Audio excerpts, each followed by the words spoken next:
My name's Danny Diliberto, founder of Ladles of Love. It was founded back in 2014. Communities we work with are all over the peninsula, and we're working with 138 beneficiaries now. We've grown exponentially.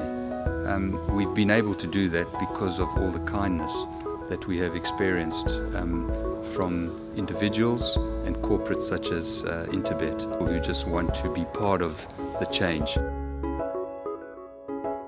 Race 3 on the card, the first leg of the pick 6 is a trappy maiden plate over 1,200 metres.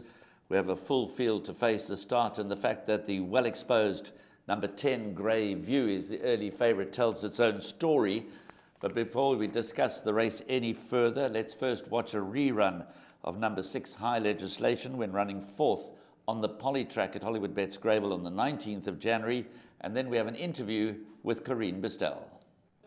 On the outside, One Shot Wonder. At this stage, Senor Garcia says, catch me if you can. Coming inside the 200, and Senor Garcia, razor sharp out here, in front a length and a half. Pine View back second, but it's out in front, Senor Garcia, and Senor Garcia's looking to hold on. No, Pine View got him. Pine View from Senor Garcia, One Shot Wonder, and high. Yes, you know, he unfortunately in his debut effort he got quite badly squeezed at the start, and of course that put pay to any chance he had, and it was very hard for him to peg back those horses in front. And yeah, he ran on a little bit, but you know, the run on Sunday is just another educational run because he is looking for a minimum of a mile, so we should hopefully see a little bit of improvement. Yes, very pleased with that run. Yeah, as you said, showed a lot of speed, and then he was a little bit one-paced in the finish, but he is also looking for 14 a mile, and I think we should see good improvement from him. Again, another educational run before he goes around the turn. Our thanks to Corinne Bistel. And yes, Rahil, number 14, Rare Flag, made its debut just the other day and showed a tremendous amount of early speed. But as we heard from Corinne, might need a little further, may need another run or two. This is a difficult race because, as I mentioned when opening up race 3, number 10, Grey View, is the early favourite, albeit a weak one at 15-4, well exposed. Already had 9 starts for a second, 4 thirds and 2 fourths. Very game, very consistent, but you always get the feeling that something is going to come and beat Grey View. Absolutely, and he ran in a qualified maiden plate last time out where he was beaten by the fairly exposed Get Carter in that race. So Grey View is clearly limited, but in this sort of field he must have a trifecta quartet chance. I'm not blown away. I'm not taken too much by the betting that he's favourite. I think that there is some decent value about the likes of Mr. Maloney, who I thought would open up favourite in this race. Grey View does get the blinkers on, but as I said, more for horse to include into those trifectas and quartets. Also that I thought could go very close was the 3, Mr. Maloney, who is around 9-2 in the market.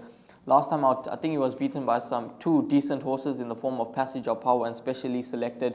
He's a horse that takes a bit of a hold. He races quite keenly, so I think Serena Moodley would have learnt quite a bit about him last time out, and would probably with few sort of different tactics, Mr. Maloney could be right there at the business end of things, Graham. Yes, he has an undeniable chance, Mr. Maloney, obviously going the right way. Obviously, Grey View, just in view of his consistency, has got to be considered as a threat in the race. I'm quite interested in the first timer, number 15, Raven Sword from the Wendy Whitehead stable.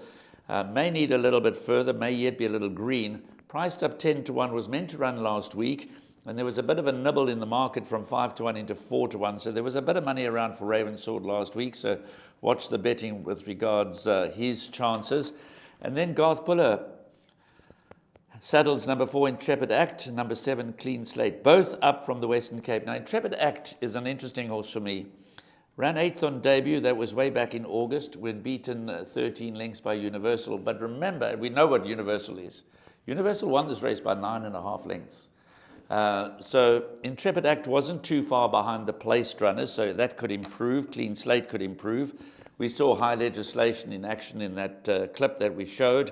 I get the feeling that this 3-year-old son of Legislate is going to want to go a little bit further.